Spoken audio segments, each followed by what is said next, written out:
Boa tarde para vocês, boa tarde, boa tarde, boa tarde, tudo bem, gente? Vamos melhorar isso aqui, eu sempre repito para vocês desse ladinho, eu não sei porque desse lado eu tenho mais back, vocês querem ver? Boa tarde! Aí esse lado já falou, você tá louco, Magrão? Esse lado nosso aqui é muito melhor, querem ver? Eu falei, não vamos disputar, é um negócio deselegante. Boa tarde! Aí vira uma disputa, o pessoal do centro fica com inveja, eu volto para o centro, viro para o pessoal, não faço isso que é bobeira, boa tarde. E aí nós somos todos um só, boa tarde para vocês, bem-vindos, muito obrigado pela presença. Após almoço a gente vai tocando, porque agora é hora de muito conteúdo de qualidade sempre, como sempre. Painel, como a inovação pode redesenhar o futuro do Brasil. Senhores, ficarei nesta posição para poder recepcionar aqueles que são membros desse grande momento. E aí, obviamente, eu vou começar trazendo os nossos painelistas e vou contar com a energia de vocês para que a gente possa recebê-los de forma calorosa. É a vez, então, de pedir a presença, ele que já esteve conosco neste palco e volta agora como painelista. Junto conosco, presença de Avanish Sahai. Vamos aplaudi-lo, por favor, venha para cá. Ele que é meio indiano, meio brasileiro. Executivo do Vale do Silício, ocupou cargos de liderança na Google Cloud, VP de ecossistema e parceiros, ServiceNow, Alianças Globais, Salesforce, liderou a PP Exchange, o Oracle, foi membro do conselho da HubSpot, advisor da Trademark e também é fellow do Instituto da Universidade de Stanford. Bem-vindo, esteja à vontade, pode se acomodar por gentileza. Senhores, seguiremos convidando, e agora na minha convocação é a vez de Duda Franklin. Vamos aplaudi-la, por favor. Co-fundadora e fundadora e CEO e co-fundadora da Orbico, conduz uma equipe de engenheiros e neurocientistas dedicados à integração entre cérebro e máquina. Olha aí, engenheira biomédica e neurocientista com mestrado em neuroengenharia e estratégia de negócios. São mais de 11 anos de experiência em interfaces cérebro-computador e IA, embarcada em sistemas adaptativos. Ela é reconhecida pela Forbes Under 30, Bloomberg, linha Latam 100 e tem contribuído para expandir a inteligência humana por meio da tecnologia. Obrigado por sua presença conosco. Recebemos carinhosamente Victor Lazarte. Vamos aplaudir, Victor. Venha para cá, Victor. Brasileiro, ele é empreendedor de tecnologia que fundou a Wildlife Studios, uma das maiores desenvolvedoras de jogos mobile no mundo. Olha aí, ao deixar a operação em 2023, se tornou então sócio da General Partner e da Benchmark Capital, e é também renomada firma de Ventura Capital no Vale do Silício. Liderou investimentos em startups como Mercor, Descartes, HeyGen, nomes do crescimento meteórico no cenário de inteligência artificial. Obrigado por sua presença e vamos que vamos, porque agora eu vou trazer Luciano Charlita de Freitas. Vamos aplaudi-lo, sênior em desenvolvimento digital no Banco Mundial. E aí, claro, ele é doutor em Economia, Ciência do Desenvolvimento pela Universidade de Hiroshima, especialista sênior em Desenvolvimento Digital no Banco Mundial, é pesquisador do Centro de Direito e Regulação da Universidade de Brasília e os seus interesses de pesquisa incluem economia, desenvolvimento, infraestrutura, inteligência artificial e muitas outras ações com inovação. Muito obrigado pela presença. Seguimos, porque agora tenho a honra de trazer, na responsabilidade de mediar esse gigante painel, é a vez do nosso secretário, o senhor Adriano da Rocha Lima, secretário-geral do governo. Vamos aplaudindo, bem-vindo. Senhor secretário, atualmente secretário de Estado, chefe da Secretaria-Geral do Governo do Estado de Goiás, formado em Engenharia Elétrica de Telecomunicações pela Universidade Católica do Rio de Janeiro, mestre em Filosofia pela Universidade Católica do Rio de Janeiro e Filosofia pela Universidade Federal do Rio de Janeiro, possui pós-graduação em Administração Executiva de Negócios pela URFJ e em Planejamento Estratégico nas redes de Telia Academy em Clamar, na Suécia. Atuou anteriormente como executivo, experiência em operações, serviços e projetos de TI, especializado em planejamento, projetos e entregas em serviços de grandes redes, incluindo operadoras móveis, com experiência em gerenciamento de equipes e mais de 300 funcionários e orçamentos de até 900 milhões de dólares. Foi secretário do Estado da Secretaria de Desenvolvimento e Inovação de Goiás e como escritor, olha aí, autor do livro Inovação e Traição, publicado pela editora Vozes em 2017 e honrosamente também em coautoria com o professor Clóvis de Barros Filho, que esteve conosco ainda nessa manhã. Senhores, aí já deu para perceber o peso desse painel, a força do conteúdo que nós vamos discutir e a partir de agora vamos aproveitar porque esses caras são feras. Sou secretário mediador, a partir de agora lhe passo a palavra, bom trabalho e a gente quer ouvi-los e aprender um pouquinho com vocês. Boa tarde. Boa tarde a todos, boa tarde aqui meus colegas de painel. Nós vamos fazer hoje um painel bem diverso aqui, mas obviamente que converge na inovação, na tecnologia, no uso da inteligência artificial e também como que o poder público, as fontes de financiamento, o ambiente, o ecossistema de inovação pode apoiar e permitir que grandes ideias se transformem em grandes empreendimentos e a gente tem cases aqui muito interessantes para serem relatados aqui para vocês. Só para vocês dar alguma pitada a mais dos meus colegas aqui de painel, começamos ali do Vanish, que é um indiano brasileiro. A história dele ele veio primeiro das grandes Big Techs, como aconteceu comigo também. Trabalhou no Salesforce, Google e depois migrou na Oracle também, né? E migrou agora como investidor num fundo de investimento, justamente permitindo com que as startups que tenham boas ideias para se desenvolver sejam alavancadas. Temos aqui a Duda Franklin, que é uma grande empreendedora e uma grande cientista na área de saúde. Eu destacaria a diferença para o próximo que eu vou anunciar aqui, que é o Victor, que o Victor é um grande empreendedor na área de software e a Duda é uma mistura de software com hardware.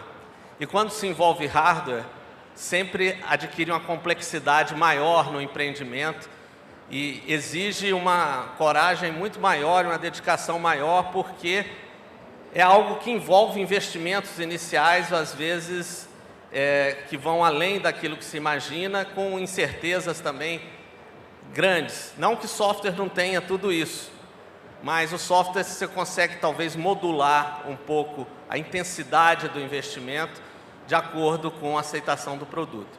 Mas enfim, por último nós temos aqui o Luciano, representante do Banco Mundial aqui no Brasil, que representa uma das fontes de financiamento dessas boas ideias aí pelo mundo e que apoia justamente aquilo que é de interesse público, de interesse também de sustentabilidade e daquilo que vai reduzir também desigualdades no mundo. O Banco Mundial é um banco de desenvolvimento que tem um papel muito importante no financiamento de grandes empreendimentos que venham de acordo com essa pauta.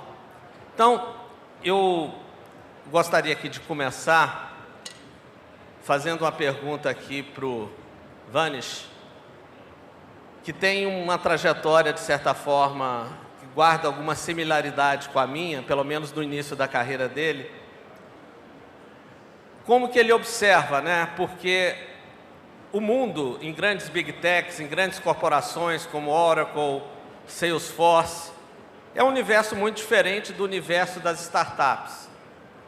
Essas grandes corporações, elas são mais engessadas, mais difíceis de você fazer inovações muito disruptivas e até por isso, muitas vezes, elas investem em pequenas startups para permitir que ideias muito inovadoras consigam ser alavancadas por empresas que têm um potencial maior de assumir esse risco.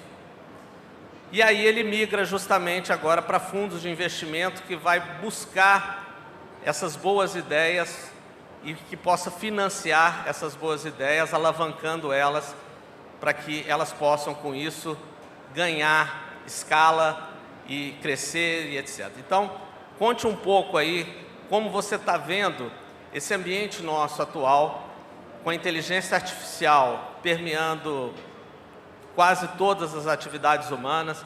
Ontem eu estava comentando aqui na abertura, até o Ronaldo Lemos, que está aqui presente, numa conversa com ele comentou, olha, o que eu tenho ouvido pelo mundo a inteligência artificial é comparada ao surgimento da energia elétrica há anos atrás, né, há mais de 100 anos atrás. Tamanho o impacto que ela tem na nossa sociedade. Nós estamos aprendendo a conviver e lidar com isso, sem saber muito o que vai acontecer amanhã.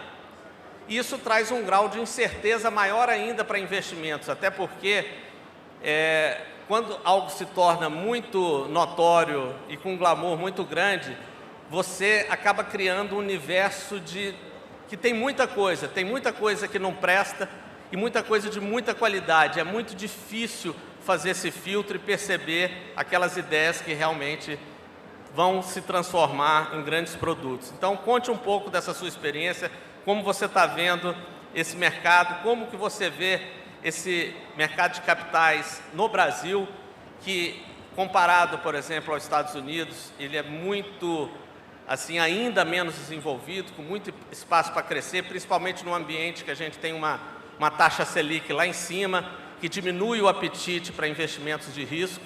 Então, como que você observa todo esse cenário no mundo e no Brasil e como você vê que a inteligência artificial está surgindo aí e alavancando essas novas empresas?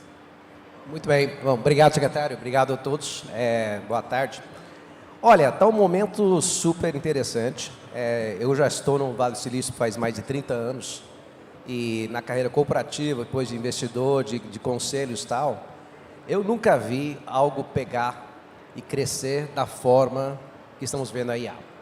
Então, mesmo comparando com as outras jornadas de tecnologia, realmente o nível de inovação, o passo de inovação, o valor criado, acho que está sendo super, super interessante. Como é que isso está sendo percebido, né? Obviamente, nos Estados Unidos, especialmente no Vale do Silício, o mercado de investimentos já existe há muito tempo. 60, 70 anos, o mercado de VC, Venture Capital, e o Vitor vai falar mais sobre isso também, já existe há muito tempo. Então, tem essas jornadas, tem o histórico, tem o patamar de entender como investir, mas eu ainda acho que tem algumas coisas que são fundamentais, tanto lá quanto aqui. Primeiro é o time. A gente sempre investe primeiro no time, a qualidade do time, as pessoas que estão em volta da ideia. Isso é o mais importante.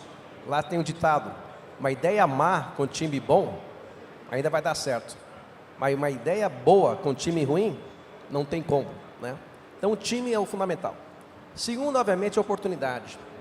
Qual o problema que eles estão resolvendo? Qual a intuição, a inteligência sobre o processo, o negócio, a tecnologia que esse time está desenvolvendo? Então, a avaliação da diferenciação do tema, né? E terceiro é o tamanho do mercado. Qual o tamanho do mercado que eles estão perseguindo? É uma coisa pequena, bem restrita, grande? Isso também afeta bastante. O que eu vejo agora no Brasil, o mercado de venture aqui é meio novo, tem uns 15, 20 anos, mais ou menos, mas está surgindo. Eu participo de algumas das empresas aqui também. Mas o mais e mais vejo que essas três coisas estão se realizando aqui também. Então, tem empresas em São Paulo, tem empresas em Florianópolis, Porto Alegre, onde eu estou vendo esse mesmo tipo de engajamento, conhecimento. A diferença, às vezes, é tentar entender se a oportunidade do mercado dessas empresas é Brasil, é América Latina, é global, vai entrar nos Estados Unidos, vai entrar na Europa. Então, essas são as questões mais de go-to-market, mas no fundamental de criar empresas, alavancar IA, alavancar essas tecnologias, eu acho que o Brasil está num momento muito interessante também. Eu torço, por isso que eu estou aqui também, torço para que mais e mais empreendedores participem dessa oportunidade. Deixa eu, antes de passar a palavra para o próximo, deixa eu só emendar um complemento na sua fala, um questionamento. A partir desse cenário todo que você descreveu, como que você enxerga o papel do poder público para que esse ambiente seja mais propício? Quer dizer, a gente está falando de regulação melhor, de incentivos maiores, ou de simplesmente não interferir em absolutamente nada, porque o melhor o poder público está completamente fora. Quer dizer, qual é o papel, quando você observa o Brasil e compara com o Vale do Silício, o que falta aqui em termos de política pública para que esse mercado de venture capital possa se alavancar mais e mais rápido, com mais profissionalismo? Vou contar uma história rapidinho. Eu, vários anos, fiquei também na McKinsey, em consultoria. E no final dos anos 90, fizemos um projeto para o governo da Índia, para facilitar o processo da Índia virar essa força em tecnologia. E identificamos várias áreas onde o poder público poderia e deveria participar e mudar certas políticas. Abertura de capital para entrada e saída de capitais, abertura de mercado, privatização das telecom, facilitar a abertura de empresas e foco em educação, eram os 4 principais pilares.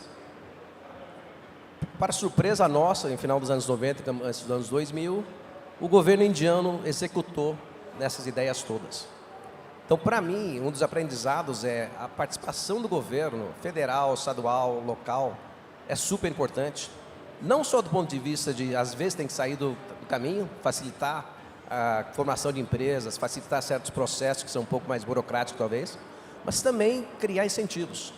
Sejam incentivos de impostos, incentivos na área de educação, incentivos na área de empresas mais jovens, terem um pouco mais de facilidade de criar tal.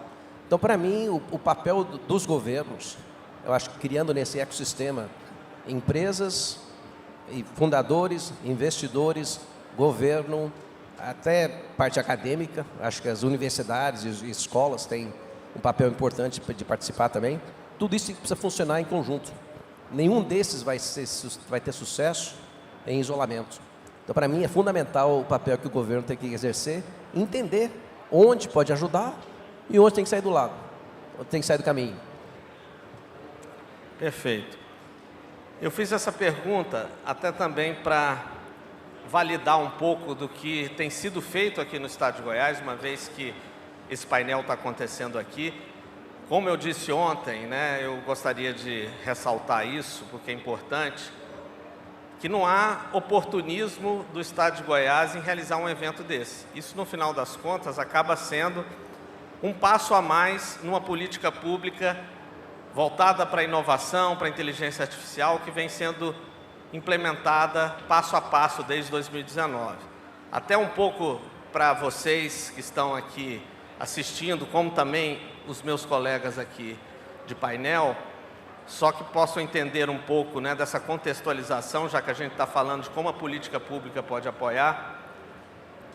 O estado de Goiás, em 2019, ele, primeiro, em relação à inteligência artificial, ele criou uma parceria com um centro de pesquisa da Universidade Federal de Goiás e criou um centro de excelência, que é o CEIA Inteligência Artificial, aportou recursos financeiros ali e pediu como contrapartida que esse centro criasse um curso de graduação em IA e também captasse com o setor privado recursos para que não dependesse sempre do governo. A meta, e tinha uma meta estabelecida, que era de 50 milhões de reais versus os 12 que foram investidos pelo governo no intervalo de 4 anos. O que aconteceu na prática com esse centro? O curso de inteligência artificial foi criado, é hoje o curso mais concorrido, passou medicina. O investimento de 12 milhões de reais, que tinha que captar 50, já captaram quase 500 milhões de reais. E você ainda tem, em função dos alunos que são formados ano a ano no curso de inteligência artificial, você ainda tem uma fonte de talentos e recursos que vai abastecendo o próprio CEIA. E hoje o CEIA, esse dado me impressiona, talvez não tanto quanto os números que o Victor vai falar aqui depois, mas hoje tudo que foi desenvolvido pelo CEIA, o CEIA não aparece porque ele está sempre no back-office, né? Mas a gente tem mensurado 150 milhões de brasileiros, que é mais da metade da população do Brasil, que usam aplicativos desenvolvidos pelo CEIA, que estão com marcas de outras empresas. Então, isso é bem impactante, um centro de pesquisa que conseguiu, em tão pouco tempo, chegar nesse nível, né, de desenvolvimento, de reputação. Diante disso, nós também agora, nesse ano de 2025, implementamos o primeiro marco civil da inteligência artificial, uma vez que isso está patinando lá no Congresso Nacional e fazendo algo que, copiando uma lei europeia, que a própria Europa está tentando revogar agora, e com discussões com a mentalidade parecida com aquela que o Brasil teve na década de 80, com a lei da informática, que inviabilizou o desenvolvimento dos microcomputadores no Brasil. Então, nós somos muito especialistas em nos autossabotar, né? Então, o Goiás resolveu se descolar dessa discussão federal, implementar uma lei naquilo que o Estado pode legislar para dar segurança jurídica para todos aqueles que quiserem investir aqui no Estado. E isso veio junto também com a possibilidade do Estado, vocês que têm fundos, o Estado hoje pode participar de um fundo de investimento, não como gestor, mas como integrante e aportando recursos no fundo, desde que siga determinadas políticas, né, que vêm do interesse público, e também prêmios como nós lançamos ontem aqui, R$1 milhão, que já serão o primeiro lugar ganhará 500 mil, o segundo 300, o terceiro 200, as inscrições até o dia 29 de dezembro, de algumas áreas como saúde, educação, segurança pública, mobilidade urbana, meio ambiente, sustentabilidade, e são 8 áreas em que o Estado irá premiar as melhores ideias de desenvolvimento de aplicações na área de inteligência artificial. Então, tudo isso veio a partir dessa regulação. Eu estou trazendo isso tudo porque esse contexto, que a partir da sua fala, e eu estou tentando também ver qual é o próximo passo que nós deveremos dar para incrementar ainda mais essa atratividade para que esse ecossistema funcione. E nós estivemos na Índia também, lá em fevereiro desse ano, onde isso até nos estimulou, o ministro da Indústria, Comércio e Tecnologia, que é junto lá na Índia, ele reuniu conosco e ele, sem estar na pauta, ele trouxe o tema da inteligência artificial, falando, ó, o que a Índia está fazendo na realidade é desregulamentar a inteligência artificial, é deixar que ela se desenvolva sem grandes proibições, né? Então, foi mais ou menos nessa linha, quer dizer, respeitando os direitos individuais, direitos humanos, mas criando estímulos para que ela se desenvolva e aprendendo com ela para poder criar regulações que são mais aderentes à realidade, mas antes de prever a realidade que é incerta, aprender com essa realidade. Bom, passando agora para a Duda Franklin, a Duda, que como eu falei aqui na abertura, ela é uma neurocientista, que atua na área de saúde, ela desenvolve algo que tem um impacto na vida das pessoas absolutamente assim relevante. Uma das áreas de atuação, de aplicação do que ela desenvolve é justamente, por exemplo, né, em lesões medulares, onde a pessoa perde ou completamente os movimentos ou os movimentos parciais, e ela entra com a solução dela, que visa recuperar esses movimentos, estimulando o próprio sistema, o próprio organismo da pessoa para que ele possa se desenvolver.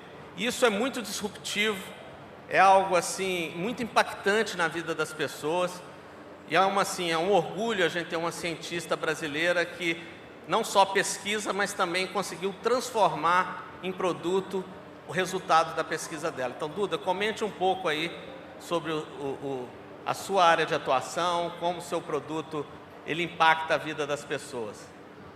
Olá, gente, boa tarde, tudo bem com vocês? Eu sou a Duda.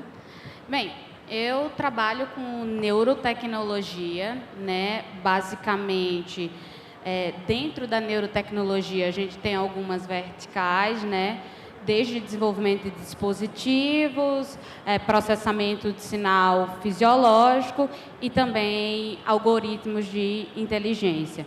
Basicamente, eu trabalho com sistemas que não só captam sinais fisiológicos, como sinais biomecânicos ou sinais cerebrais, mas ele processa esses dados para gerar, ou seja, tem um dispositivo que gera uma onda elétrica para modular o sistema nervoso. Quando a gente modula o sistema nervoso, gera uma resposta funcional na ponta, que pode ser movimento, pode ser aliviar a dor, por exemplo. Então, é como se a gente utilizasse uma máquina para auxiliar o sistema nervoso que teve algum trauma, a gente está precisando melhorar a performance, para realizar aquela funcionalidade.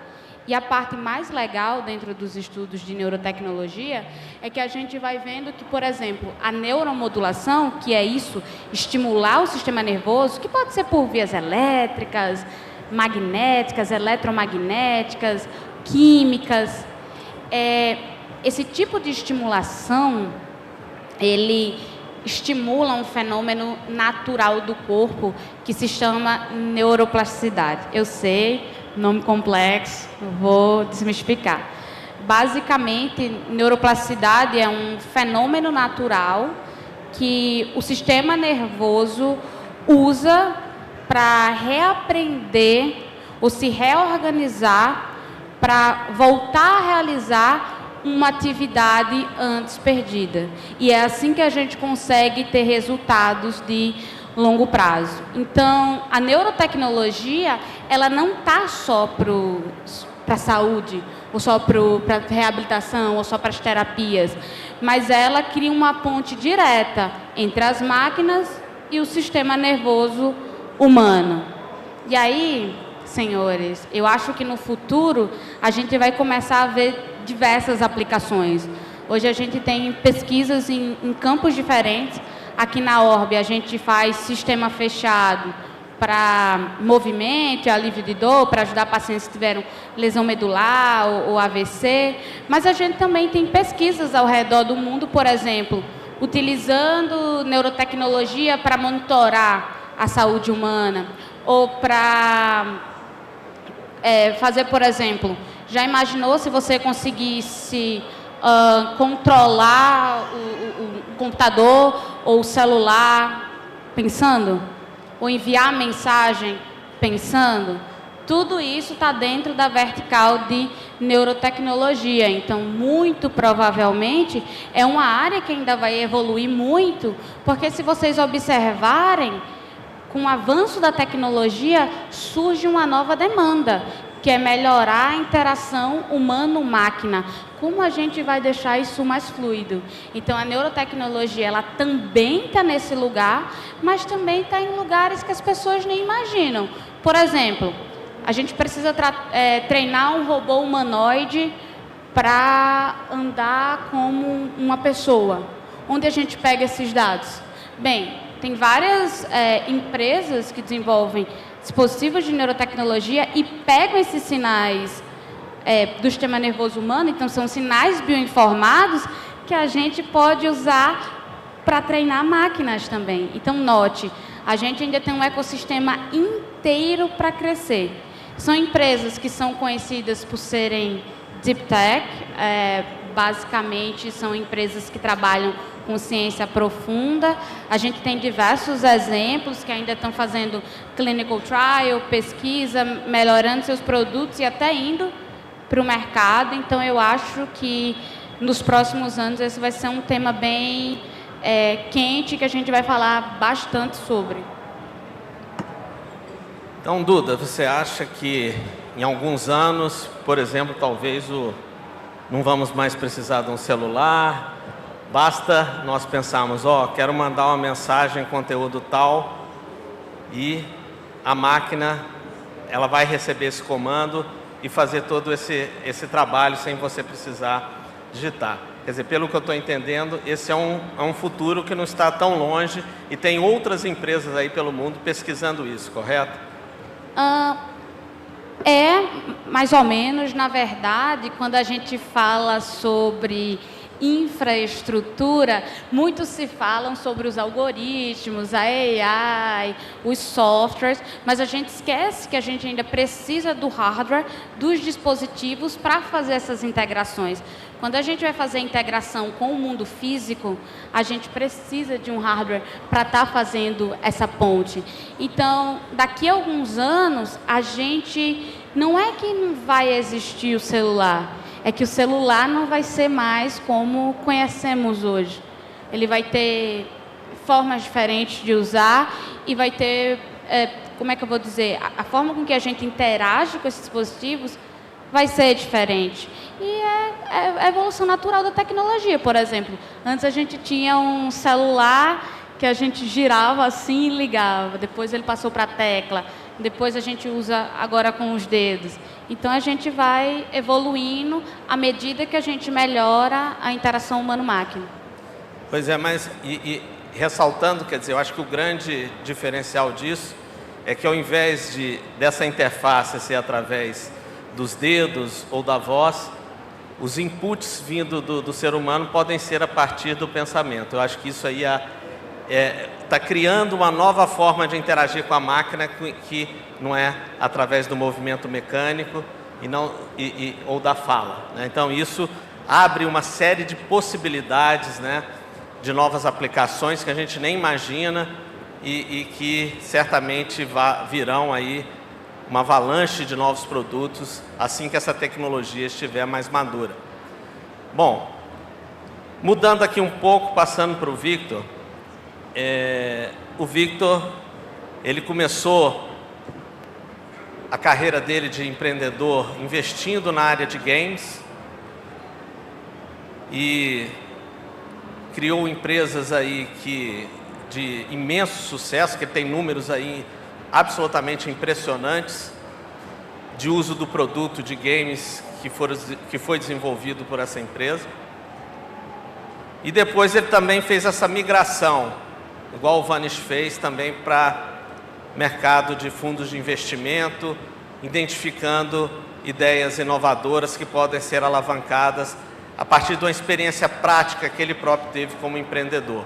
Conta um pouco aí do seu case, o que você está vendo de ideias novas surgindo aí nesse ambiente do Venture Capital, como você enxerga o Brasil inserido nisso, né? E se puder comentar também algo, o que falta na política pública do Brasil, ou do Estado de Goiás, por isso que eu quis dar um relato aqui, que possa apoiar ainda mais para que esse mercado se desenvolva. Bom, primeiro, muito bom estar aqui. Eu, hoje em dia, moro no Vale do Silício e dá muito orgulho vir aqui para Goiás e ver o governo promovendo esse debate que é tão importante. E aí, o meu colega Adriano falou que a inteligência artificial, ela vai promover mudanças na nossa vida que são tão grandes, mas a gente nem sabe como elas vão ser. Então, você pensa em analogias, né? Então, quais foram as grandes mudanças na história da humanidade? E uma das grandes mudanças foi a eletricidade. Então, se a gente para pensar como era a vida antes de ter eletricidade, tudo que a gente faz hoje usa eletricidade. Então, a vida agora ela é completamente diferente. E a inteligência artificial, ela vai ser uma mudança tão grande quanto. E é difícil imaginar, a verdade é que ninguém consegue imaginar como que a inteligência artificial vai mudar as nossas vidas. Então, o que a gente pode fazer? A gente tem que passar tempo pensando isso e discutindo isso. Uma coisa que você falou que eu achei muito interessante, que eu concordo, é que, tudo bem, todo mundo está empolgado com inteligência artificial e tem muita coisa boa, mas também tem muito malandro, tem muita gente que não tem conteúdo. E aí, como você diferencia? E até acho que uma pergunta fundamental é: como a gente pode ter certeza que, de fato, o que está acontecendo em inteligência artificial está mudando a sociedade? E aí, assim, eu pesquisando as grandes plataformas que as pessoas usam, você olha quanto tempo demoraram para as plataformas ficarem grandes, né? Então, Netflix, uma plataforma que muita gente usa. Quem aqui usa Netflix? Muita gente usa Netflix. Netflix demorou 20 anos para ter 100 milhões de usuários. Então essa foi uma revolução da internet. A próxima revolução foi a revolução do mobile. Então o Instagram é uma grande plataforma e o Instagram foi 10 vezes mais rápido. O Instagram demorou, ao invés de 20 anos, demorou 2 anos para chegar a 100 milhões de usuários. E agora a inteligência artificial é muito mais rápida. Então quem aqui usa ChatGPT? para pensar, há 2 anos atrás esse negócio não existia e todo mundo usa isso. E o ChatGPT chegou em 100 milhões de usuários em 2 meses. Então é uma coisa alucinante. Antigamente você demorava, com Netflix era 20 anos, com Instagram é 2 anos, com o ChatGPT agora é 2 meses. E você olha, quando você observa quais são as empresas que mais crescem no mundo, então quais são as empresas que cresceram mais rápido? As 3 empresas que cresceram mais rápido na história da humanidade elas surgiram nos últimos 3 anos. Então, quando você olha as empresas que chegaram em $1 bilhão de receita em menos tempo, as 3 empresas mais rápidas da história surgiram nos últimos 3 anos. Então, essas empresas é a Anthropic, que faz um modelo de linguagem concorrente com a OpenAI. A outra companhia é uma companhia que chama Cursor, que é uma companhia que é uma AI para fazer software. E a terceira companhia é a Mercor, que é uma companhia que cria dados para AI. Então você olha assim, isso é real. Isso está acontecendo e isso está acontecendo muito rápido. E aí, uma coisa que é interessante é assim, da mesma forma que a eletricidade é uma coisa que ela é de importância fundamental para um país. Então, é uma questão de soberania nacional. Então, um país que não tem controle da própria eletricidade, ele é dependente de outros países. E se você entra em conflito com outro país, esse país pode simplesmente cortar a sua eletricidade e o seu país acabou. Da mesma maneira, a inteligência artificial é uma questão de soberania nacional. Daqui a 5 ou 10 anos, o país só vai funcionar com inteligência artificial. E é importante que o governo tome os passos para que companhias nacionais criem essa inteligência artificial para que a gente não seja dependente dos outros. Então, me deixa muito feliz e muito orgulhoso de ser brasileiro ouvir da criação do Centro de Excelência em Inteligência Artificial, que é uma coisa que eu, morando no Vale do Silício, já ouvi isso, então é uma coisa que está tendo uma grande repercussão. Essa criação dos cursos de inteligência artificial, esse curso não me surpreende que ele é mais concorrido que medicina, porque se eu estivesse entrando na faculdade agora, esse é o curso que eu faria. É a melhor opção. Então, quem tem filho aí, chega em casa, fala para o seu filho, estuda esse negócio, porque o futuro vai depender disso. E a regulação é uma coisa que é importante, que você precisa ter uma regulação que ela, ao mesmo tempo, ela dê segurança para as pessoas poderem criar as companhias, mas que ela seja leve. Então é legal ver o estado de Goiás liderando nessas áreas e sendo reconhecido, né, como recebendo o prêmio aí de um dos estados mais avançados na AI no mundo inteiro. E eu acho que, qual que é o perigo? A inteligência artificial, assim como outras revoluções, como a revolução industrial, ela vai criar muita oportunidade e vai tornar a vida das pessoas muito melhor, mas ela também vai causar vários problemas. E quando você tem uma tecnologia tão poderosa, as pessoas ficam com medo e elas estão certas de ficar com medo. Então, um dos problemas da inteligência artificial é que vários empregos vão desaparecer e vão surgir outros tipos de emprego. E você vai ter que ajudar essas pessoas a fazer essa transição, você vai ter que treinar as pessoas. Mas o problema é se as pessoas falam assim, não, a gente tem medo, a gente não gosta disso, então a gente vai querer frear. E o problema é que se o Brasil frear, o Brasil vai ficar para trás. E outros países vão liderar essa revolução. E uma revolução como essa, ela é um momento onde a ordem dos países troca. Então, o Brasil é um país que ele pode chegar a ser uma das grandes potências se surfar essa onda bem. Então, para finalizar, eu acho que essas duas iniciativas de você ter uma regulação leve e você ter o apoio à formação de profissionais é uma coisa que são as principais coisas para você avançar a inteligência artificial aqui. Obrigado, Victor. Eu acho que esse seu relato, baseado na sua experiência, ele é muito importante, porque a gente está num momento que é isso, né? Há um universo de oportunidades, das mais diversas, que serão permitidas a partir da inteligência artificial, mas quando você tem também um ambiente assim, esse mesmo ambiente, ele estimula também os oportunistas, os as ideias vazias, que tentam pegar carona ali nesse aquecimento da economia em torno disso. E não há dúvida, né, de que é uma questão geopolítica mundial, de soberania do país, nós termos protagonismo na inteligência artificial, né? E o Brasil, não só pelo CEIA, mas pelo todo o histórico que o Brasil tem na área de TI. O Brasil hoje, por exemplo, há muito tempo, é um dos países mais avançados em tecnologia para a área financeira.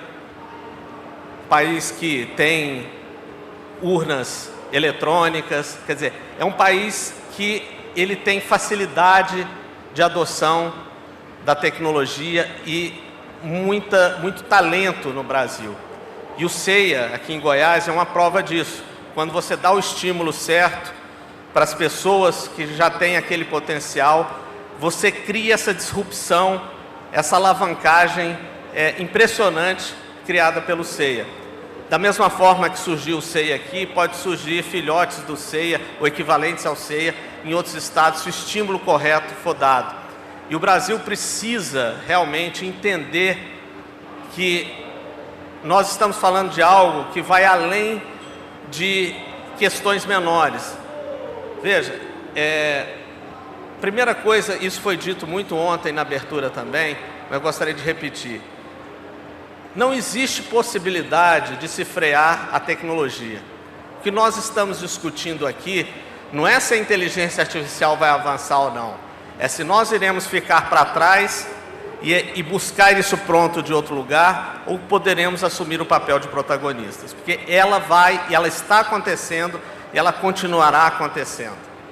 Eu me recordo agora, quando nós estivemos lá há pouco mais de um mês no Vale do Silício, reunido com um professor lá de Stanford, que perguntaram a ele sobre a opinião dele sobre essa questão dos direitos autorais, da propriedade intelectual.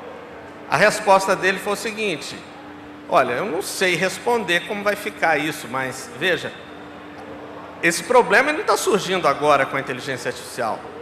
Esse problema surgiu no século XIX, que eu me lembro, por exemplo, com o surgimento da fotografia. Os pintores de quadro à época falaram: olha, vão copiar as minhas obras e eu vou sair perdendo com isso. Nem as obras pararam de ser produzidas e os pintores valorizados, como nem a fotografia parou de evoluir, e hoje temos a fotografia no celular de cada um disponível. Então, a tecnologia é isso, ela não para. Nós precisamos entender a melhor forma de lidar com ela. E essa melhor forma de lidar com a tecnologia não é tendo medo e tentando inviabilizá-la, mas é participando de discussões como essa que está sendo proporcionada aqui por esse fórum, por essa cúpula internacional como o Ethos, e a partir desse debate nós saímos mais preparados para saber como lidar com isso, como sermos protagonistas e como usar essa tecnologia ao benefício da sociedade, que é para isso que a tecnologia serve. Bom, queria agora passar a palavra para o Luciano, integrante do Banco Mundial. E o Banco Mundial tem, como eu disse aqui na abertura, um papel muito importante de financiar aquilo que vai propiciar o desenvolvimento, seja na área ambiental, com sustentabilidade, seja reduzindo as desigualdades, seja alavancando a economia para criar mais emprego e mais renda para as pessoas. E nós temos toda essa avalanche que está vindo agora com a inteligência artificial. Como que o Banco Mundial enxerga esse movimento e de que forma ele pode se inserir para apoiar isso? Alô. Bom, em primeiro lugar, eu queria agradecer pelo convite.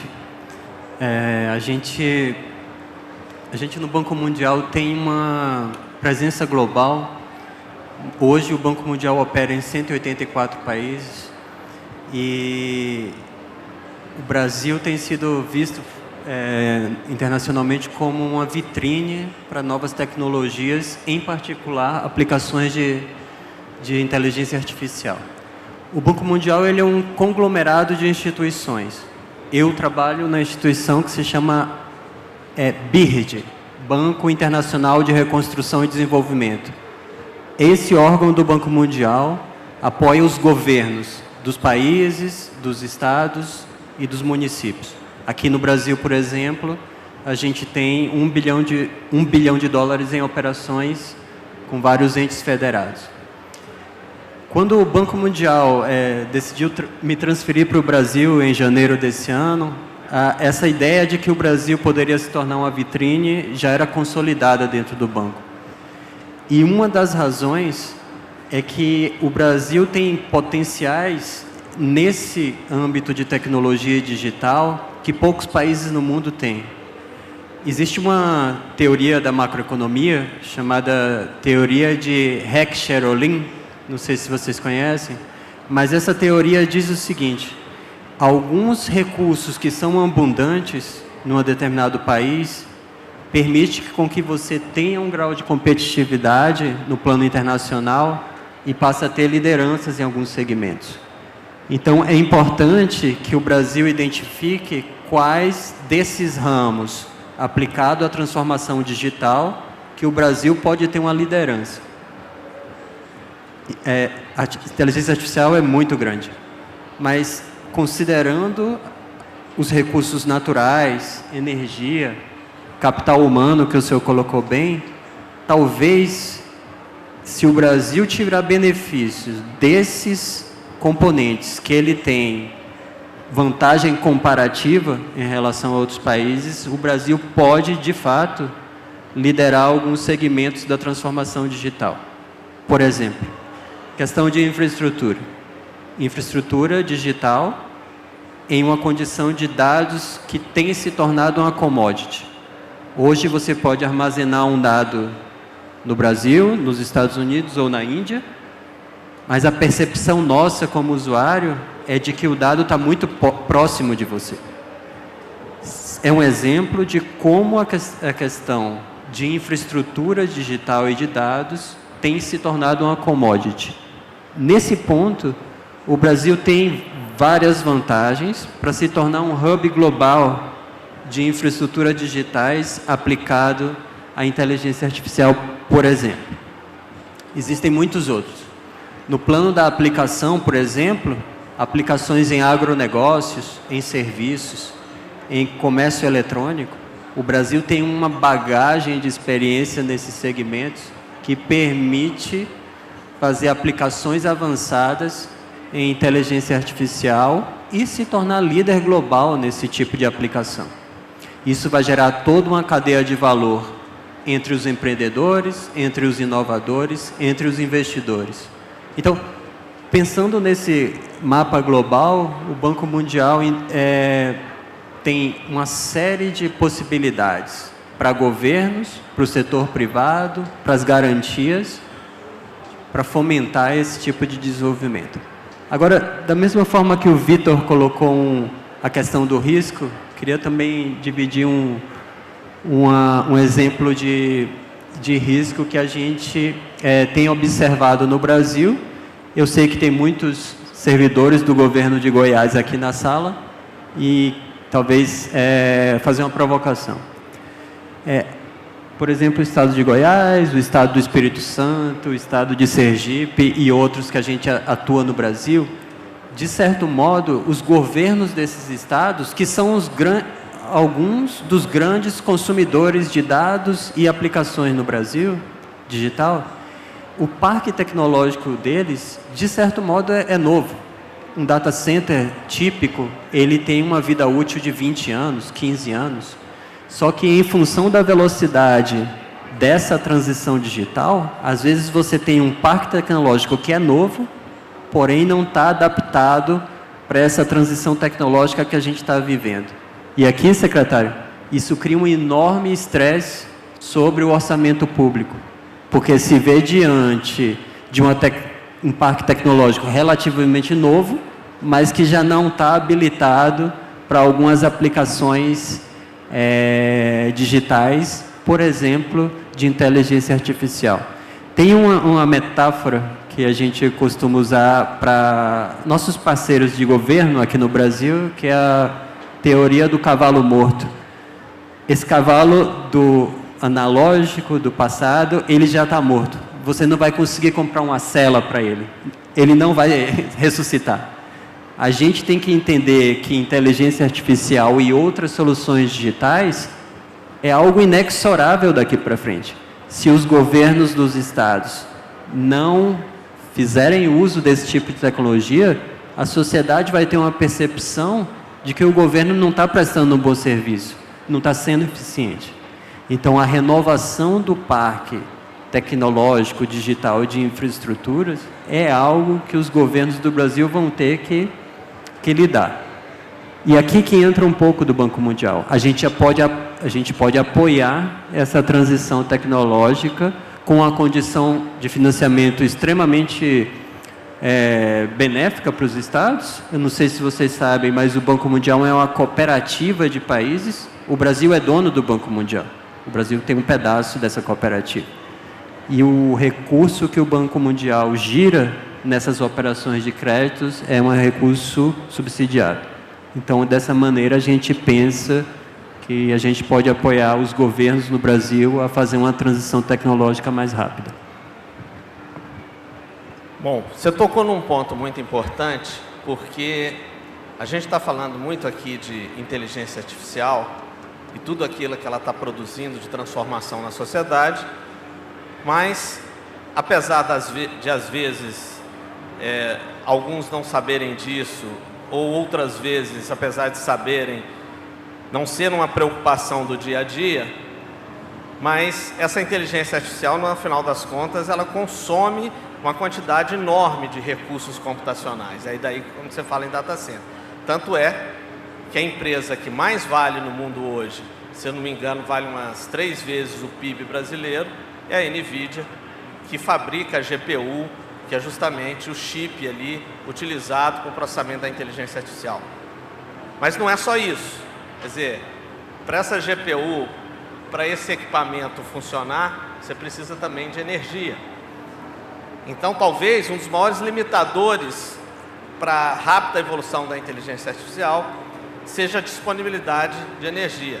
Eu já ouvi falar de números, talvez estejam um pouco exagerados, mas em torno aí de, às vezes, chegar a 10% de previsão de uso de energia, da energia total consumida no mundo, em 2030, só com processamento da inteligência artificial. Então, isso é absolutamente gigantesco. E aí, que eu acho que é importante esse papel do Banco Mundial, porque nós, no Brasil, temos uma vantagem enorme quando falamos nisso. Quando nós comparamos o Brasil com os Estados Unidos, o Brasil tem uma matriz energética que é 90% sustentável. E uma parte pequena dela é uma matriz suja. Nos Estados Unidos, os números são o inverso. A matriz é 80%, 90% suja. Nos Estados Unidos, as grandes Big Techs estão falando já em reativar plantas de energia nuclear. Tamanha a necessidade de energia para abastecer os data centers. E no Brasil, as nossas fontes de energia não só são limpas, como elas são das mais diversas. Por exemplo, aqui em Goiás, uma das fontes que estão sendo estimuladas e desenvolvidas agora dentro de uma cadeia importante é o biogás e o biometano, que nós temos aqui uma matéria-prima abundante de transformação desses resíduos que vêm, às vezes, da produção do etanol, resíduos sólidos urbanos, né, o lixo, o esgoto, que pode se transformar em biogás e biometano, que é totalmente sustentável. Um veículo, por exemplo, né, pode ser usado para energia, transformar em energia elétrica, mas mesmo para, se a gente estiver falando do abastecimento de veículo, um ônibus, por exemplo, abastecido com biometano, para vocês terem uma ideia, muito se fala, por exemplo, inclusive o Banco Mundial financia veículos elétricos, né, como forma de reduzir a emissão de gases de efeito estufa. Um mesmo ônibus ou caminhão a biometano, ele polui 80% menos do que um veículo elétrico. Eu não estou comparando com a diesel, eu estou comparando com o elétrico. E eu estou falando da cadeia completa. Obviamente, quando um veículo elétrico está se deslocando, ele não emite, porque ele não está queimando nada ali. Mas se você pega, desde a produção até o descarte, e compara com um veículo a biometano, a diferença é gritante. E nós temos isso como tecnologia desenvolvida aqui, a cadeia produtiva toda no Brasil, né? Não precisamos importar motores elétricos da China, ou seja lá de onde for. Mas então eu estou comentando isso, ressaltando esse potencial que o Brasil tem. O Brasil, de certa forma, ele pode se tornar um grande destino de data center, que é a forma que nós temos de exportar energia limpa. Quer dizer, ao invés de construirmos um cabo submarino com a linha de transmissão para outros países, a gente traz aquilo que consome muita energia para cá, que é basicamente, hoje, o grande consumidor de energia é o treinamento dos dados para a inteligência artificial. Então, isso torna o Brasil muito atrativo, né, para isso. E isso se combina com todo esse potencial da inteligência artificial que nós precisamos, né, que os brasileiros tenham essa consciência, como aqui o Estado de Goiás está tendo, na criação da política pública aderente a essa oportunidade, a esse desenvolvimento que será permitido em função disso tudo, que no final das contas o grande beneficiário é a sociedade, é a população, com geração de emprego, renda dentro da nossa economia. Bom, voltando a esse cenário todo, né, que a gente está falando desses grandes desafios que são proporcionados pela inteligência artificial, eu queria voltar aqui e perguntar para o Vanish quais são hoje os desafios, perguntar para cada um de vocês, né, os desafios principais que vocês enxergam nesse cenário de grande transformação. O que é que hoje, fala, olha, a principal dúvida, risco, pedra no sapato, é isso aqui. Como que vocês enxergam o momento que a gente está vivendo? Bom, acho que o risco principal, o recurso, a gente falou muito de energia, a gente falou de chips e tudo mais, obviamente são recursos escassos. Eu ainda acho que o recurso principal que está faltando é talento. Eu acho que talento qualificado, que entenda como desenvolver tanto parte de infraestrutura, de modelos nacionais com soberania, como o Vitor falou. Por exemplo, a China faz 15 anos já, forma mais de 2 milhões de formandos em IA. A Índia faz muito tempo está investindo em formação de tecnólogos. Os Estados Unidos está abaixando um pouco, a velocidade lá está diminuindo com algumas das políticas do governo de impedir um pouco a entrada de muitos estrangeiros, que em geral têm sido bastante participantes nisso. Então, para mim, um dos principais temas é formação de talentos. Não só para a criação, mas também como consumir essas tecnologias e criar aplicativos, soluções, etc. Esse para mim é um risco. Segundo, acho que a energia, realmente as estatísticas são bem estarrecedoras, que o volume de energia que vai ser preciso, em alguns casos, é mais que as cidades inteiras, só para gerir os data centers. Onde criar, como criar, obviamente criar plantas de energia não é uma coisa que acontece da noite para o dia. Então quem tiver acesso, quem tiver recursos, quem tiver energia limpa, isso é uma grande vantagem, como já foi falado. E o terceiro, francamente, acho que é a nível de clientes, adoção. Tem várias estatísticas dizendo que, em geral, vários projetos falham porque não houve sucesso ou demorou demais e tal. Acho que educar, a parte de educação, não só dos que criam, mas quem vai consumir. Então, em empresas, o Vitor falou de alguns dados, eu compartilhei hoje de manhã também. O crescimento das empresas tem sido bem espetacular. Mas a adoção, a grande modo em empresas mais tradicionais, seja bancos, seja governo, seja agricultura, seja distribuição, precisa educar executivos, funcionários, com os membros de conselho e tudo mais, em como consumir, em como adotar. Eu concordo plenamente, está aqui para ficar, mas tem que saber como adotar. E quem não adotar, não vai sobreviver. Então, aquela parte de educação do usuário é super importante também. Duda, como você enxerga os grandes desafios que nós temos hoje pela frente? Eu acho que são diversos desafios e eu vou pontuar alguns deles. Eu concordo com você, eu acho que realmente a gente tem que investir em talento, na melhoria desses profissionais. E tem um ponto aqui, toda vez que a gente fala sobre inteligência artificial, o profissional que cria isso, a gente pensa automaticamente nas pessoas que desenvolvem os códigos, que estão ali programando, quando, na verdade, a gente tem uma demanda por diversos outros tipos de profissionais. A gente precisa de cientistas de material, a gente precisa de pessoas que entendam de semicondutores, de hardware, então, que perpassem ali para a engenharia, que também trabalhem com a parte energética. Então, assim, eu acho que a gente precisa trabalhar nessas diferentes frentes. Eu acho que ainda tem muito espaço para profissionais não só da engenharia, mas físicos, matemáticos, e a gente precisa trabalhar para melhorar o ensino que a gente leva e pontuando que o do Brasil é um dos melhores lugares para aprender e estudar formações como engenharia e assim por diante, mas também qualificar e ter o local para essas pessoas poderem trabalhar e criar, né?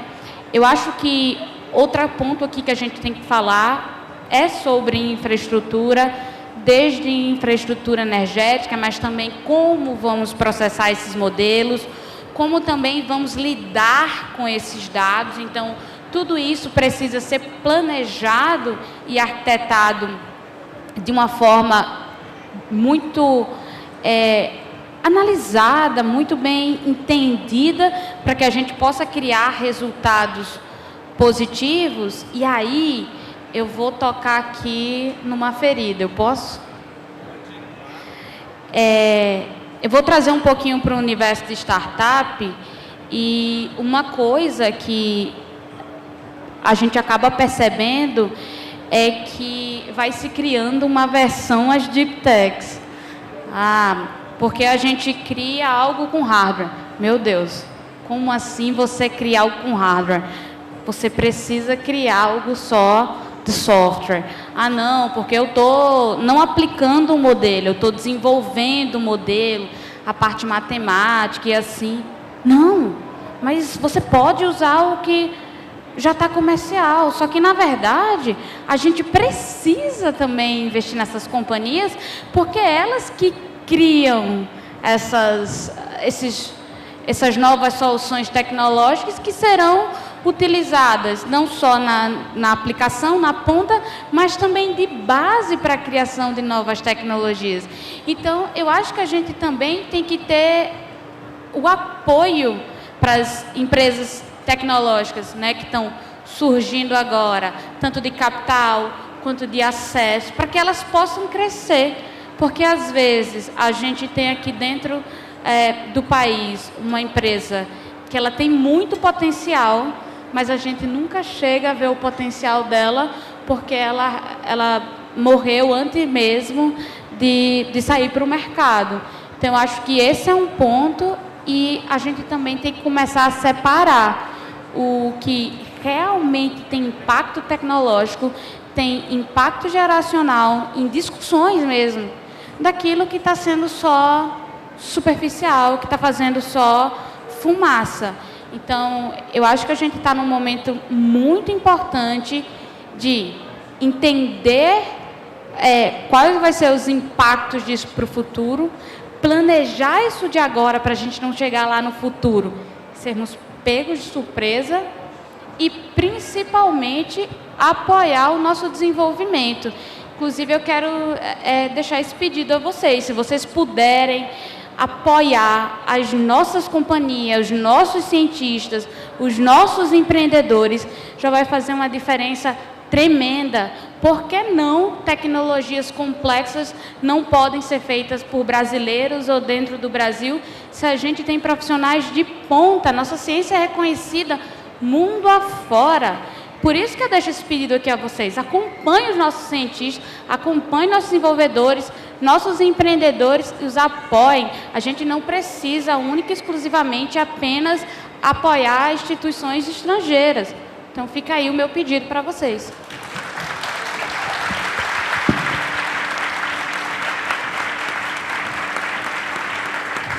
Muito bem, Duda, muito bem. O apoio e o incentivo à pesquisa é absolutamente fundamental.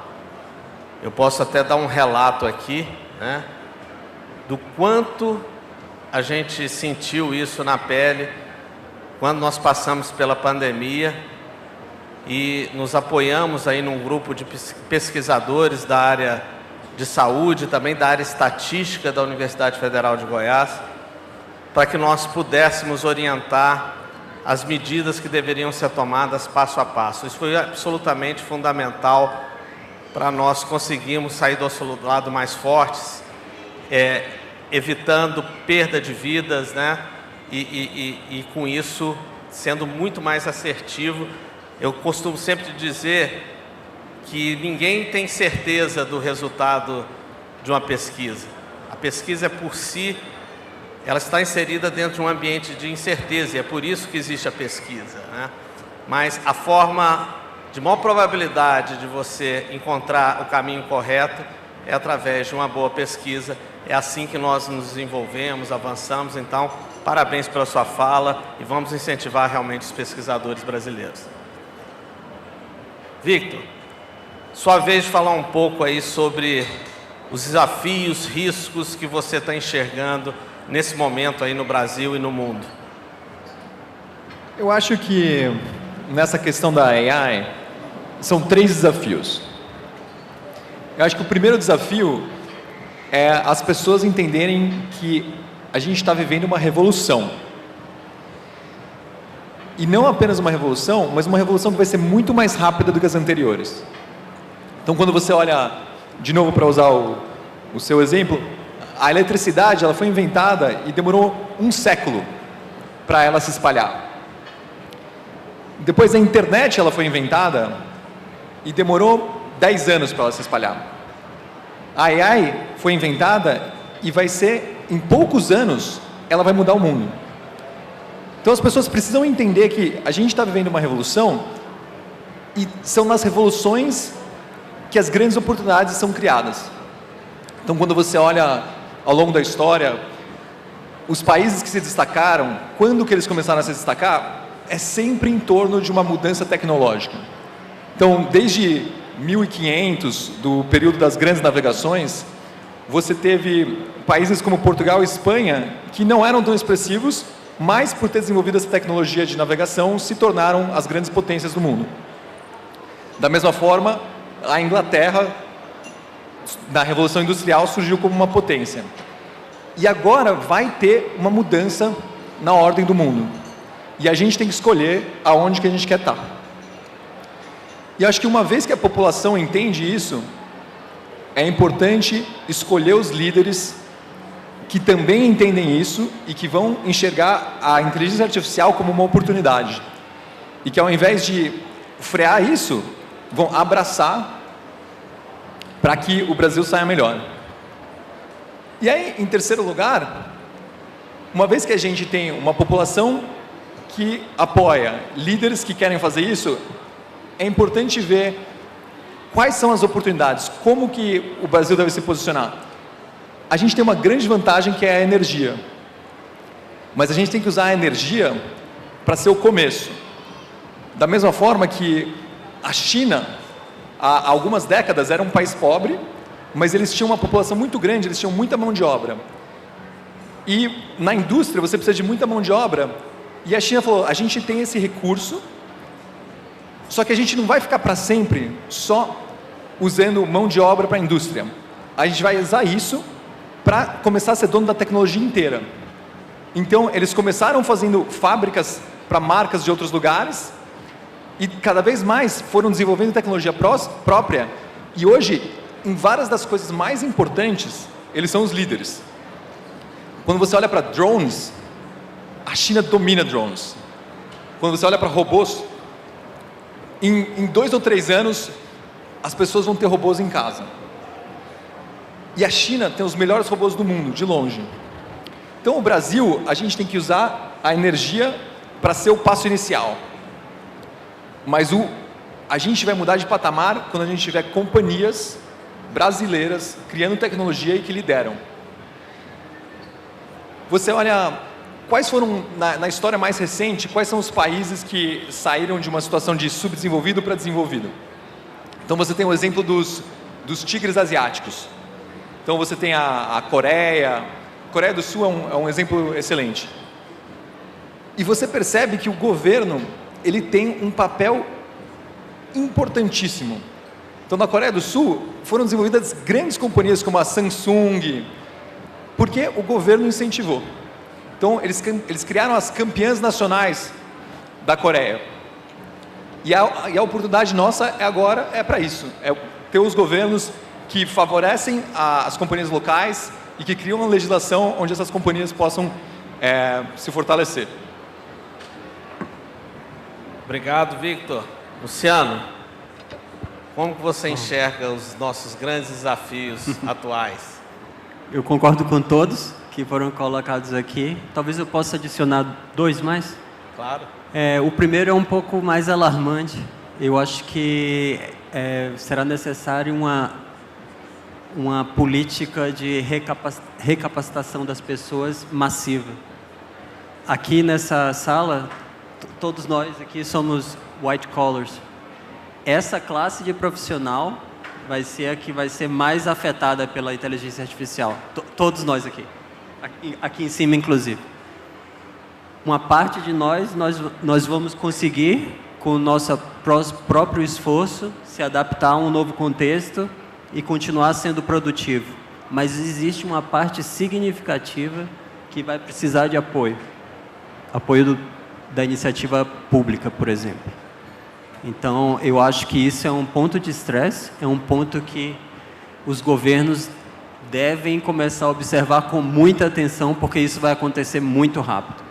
Então, a capacitação dos white collars. Eu acho que a gente vai ser afetado de um jeito mais intenso do que outras profissões, mais com intensidade em labor, do que com intensidade intelectual. Talvez uma primeira reação. A outra é uma desigualdade que existe entre os entes, aqui no caso do Brasil, por exemplo, entre os entes federados. Hoje, só 26% dos municípios do Brasil têm uma autenticação, tem uma plataforma digital para prestar serviço. 26%. Então, a maioria dos municípios brasileiros, eles estão prestando serviço com janela única. Você tem que ir na sede da prefeitura, você tem que imprimir um documento, você tem que ir no cartório registrar a firma. A maioria dos municípios do Brasil está nessa condição. Então, vai intensificar a questão da desigualdade regional se não for tomada uma providência imediata para que todos os entes federados se beneficiem dessa transição digital que tem acontecido dentro do governo. Vou dar só um número para facilitar aqui a compreensão. E aí vou pegar o caso da cidade de São Paulo. Lá em São Paulo, que fez uma transição da prefeitura, né? do serviço de governo da prefeitura, do analógico para digital, uma transformação compreensiva. Hoje eles conseguem prestar serviços, a maioria dos serviços, por meio de uma plataforma digital. Teve uma economia por atendimento de 40% para os cofres públicos. Ou seja, para cada atendimento que um cidadão vai consumir da Prefeitura de São Paulo, hoje a Prefeitura de São Paulo tem uma economia de 40% por atendimento. Quando você vai para o bolso do cidadão, aquele que foi lá buscar o serviço, que deixou de pegar um ônibus, que perdeu um dia de trabalho, que deixou de autenticar documentos no cartório, esse percentual chega a 70%. Isso são números medidos. Então, se aqueles municípios que estão atrasados nessa transição digital perderem essa oportunidade, essa dependência que esses municípios têm de orçamento, transferência interfederativa para complementar o orçamento, vai aumentar E isso vai ampliar a questão da desigualdade regional. Eu trouxe esses 2 exemplos para complementar os dos colegas, e eu concordo integralmente, mas também para trazer um pouco para o contexto do setor público. Obrigado. Bom, eu vou pegar, obrigado Luciano, vou pegar o gancho nesses seus 2 exemplos aí, nesses 2 casos que você trouxe. Primeiro, começando do último para o primeiro, também falando um pouco daqui do estado de Goiás, né? Ano passado nós fomos premiados como o estado do Brasil que mais oferta serviços digitais, né? Essa é uma política pública que nós estamos fazendo desde 2019. Agora nós estamos implementando agentes de IA dentro da nossa plataforma de serviços, que é o Expresso. Relatório, como eu falei, do Banco Mundial, que é o Agentic State, né, o Estado agêntico, dos estados que usam recursos de IA, agentes de IA na oferta de serviço público. O Estado de Goiás foi citado no relatório publicado pelo Banco Mundial, analisando casos do mundo inteiro, e apenas 3, 4 exemplos no mundo, onde do outro lado aparecem nações como Estônia, Emirados Árabes. O estado de Goiás foi um dos que citados ali como tem um case de diferencial justamente na oferta de serviços públicos, e o que você falou de redução de tempo, redução de esforço e consequentemente de custo, e também de melhoria do serviço ofertado ao cidadão, é algo absolutamente disruptivo que aconteceu e que vem acontecendo gradativamente.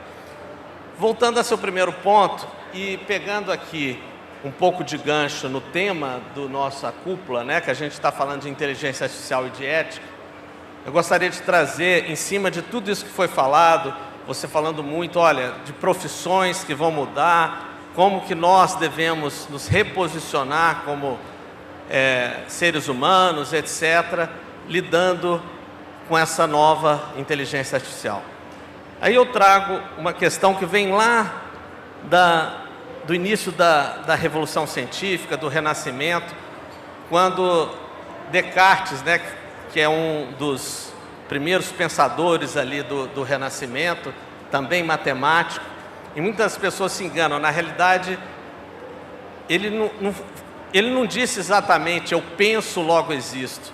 O que ele disse foi o seguinte: ele falava assim, mas como que eu sei que o Sol é grande do jeito que fala? Se eu pego uma moeda desse tamanhozinho aqui, coloco em direção ao Sol, ela tampa o Sol. Então, como que eu sei que posso ter certeza que o Sol é realmente maior, se na minha visão aqui ele não é assim?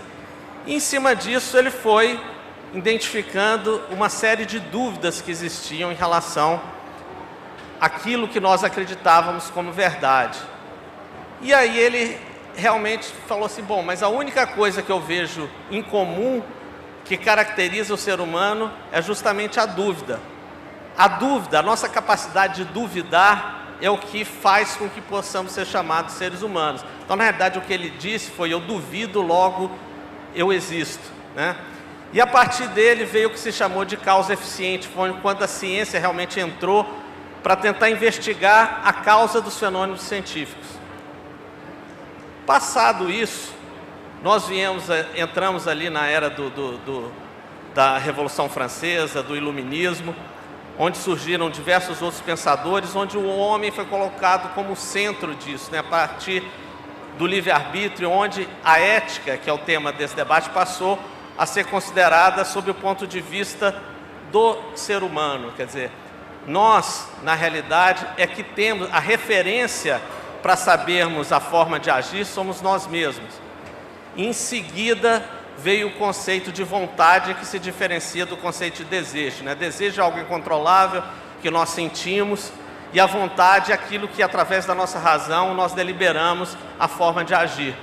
É como eu, apesar do meu desejo, eu ajo de forma que vai beneficiar o coletivo e a sociedade, que a gente chama de vontade.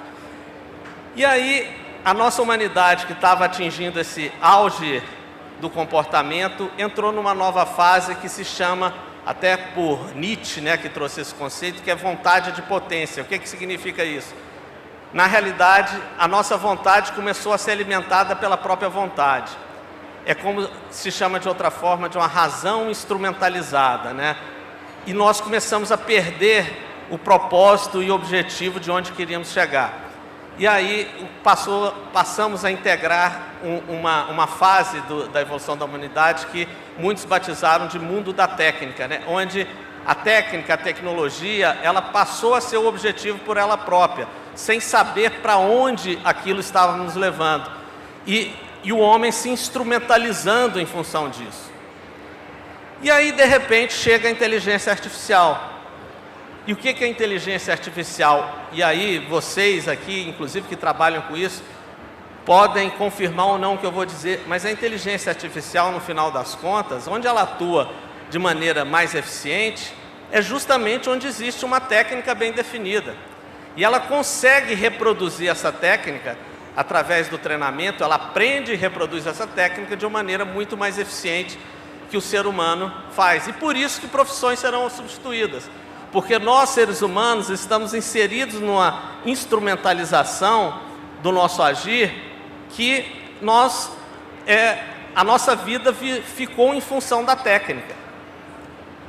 E essa técnica, ela passou a ter a possibilidade agora de ser exercida por uma máquina e não mais por nós, seres humanos. O que isso traz como consequência? É nós voltarmos ao que estávamos antes, né? De podermos efetivamente sermos os seres duvidantes, os seres que vão analisar as causas e pensar no nosso propósito principal, onde queremos chegar.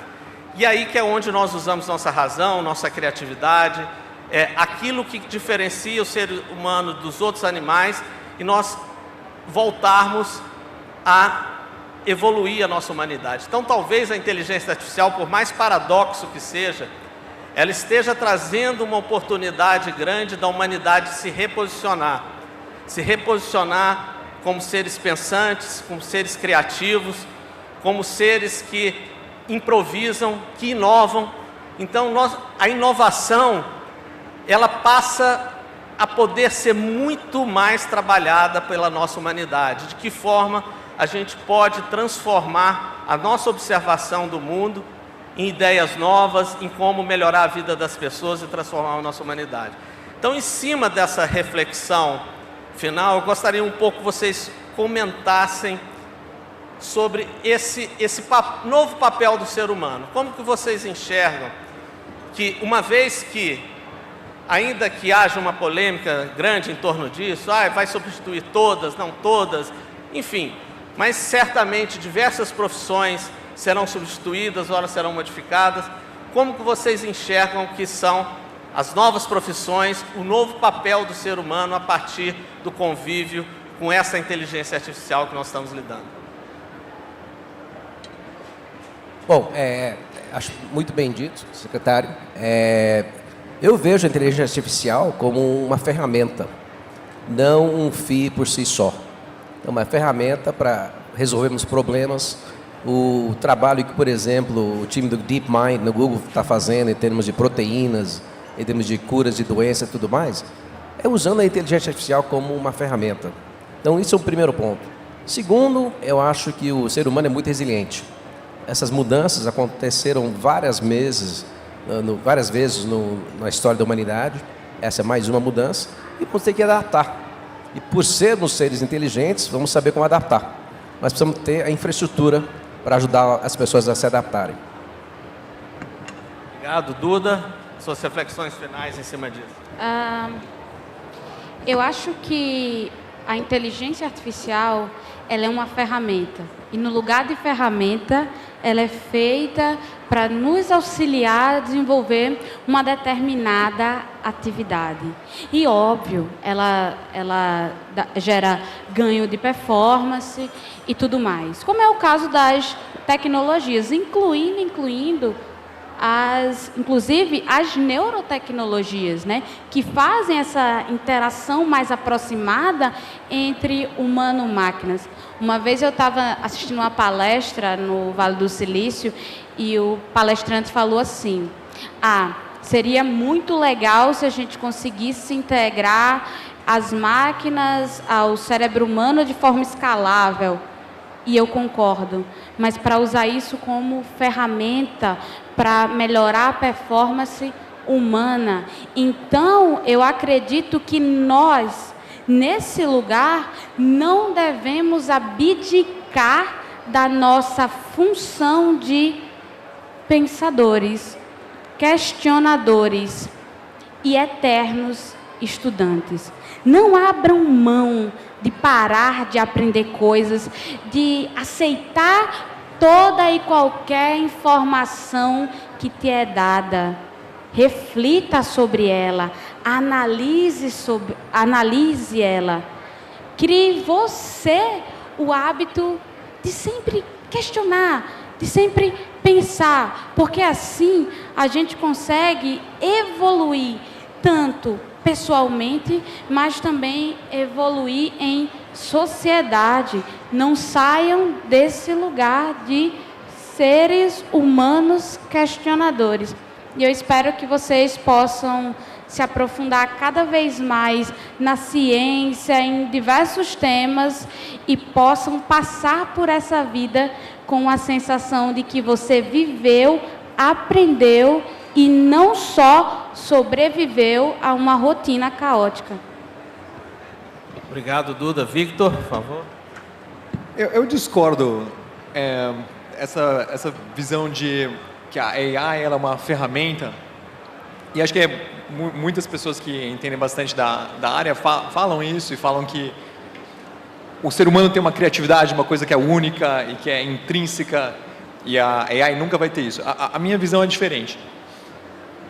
Quando você pensa o que é o ser humano, você tem um cérebro, e o cérebro é uma rede neural, e a inteligência artificial, ela replica o cérebro humano. Então, sobre o ponto de quais profissões vão ser substituídas, ao longo de um período grande de tempo, eu acredito que praticamente todas, e as profissões que vão ser substituídas no começo são as profissões do white collar, né? Então, todo esse trabalho de pensar na frente do computador, uma grande parte disso vai ser substituída nos próximos 2 a 5 anos. As coisas que são do mundo físico, de robô, vão demorar um pouco mais. Mas acho que gradualmente a grande parte do trabalho humano vai ser substituído, e eu não acho que isso vai ser uma coisa ruim, eu acho que isso vai ser uma coisa boa, porque o ser humano hoje trabalha muito.